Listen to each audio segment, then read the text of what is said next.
Danes sta župan občine Črnomelj Andrej Kavšek in direktor podjetja GPI Robert Radakovič podpisala pogodbo za izdelavo projektne dokumentacije, potrebne za izvedbo projekta, ocenjenega na dobrih 766 tisoč evrov.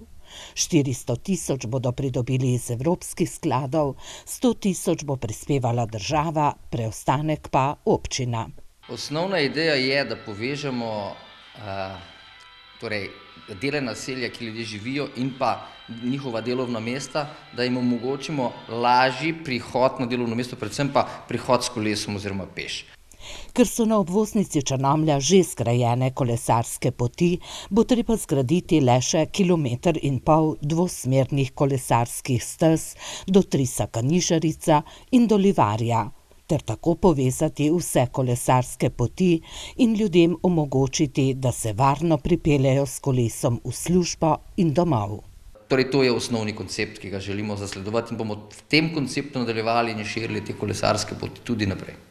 Do leta 2021 naj bi bila izdelana vsa potrebna dokumentacija in urejena lastništva, nato pa naj bi se lotili gradnje. Čeprav ta ne bo zahtevna, je ocenjena vrednost del kar visoka.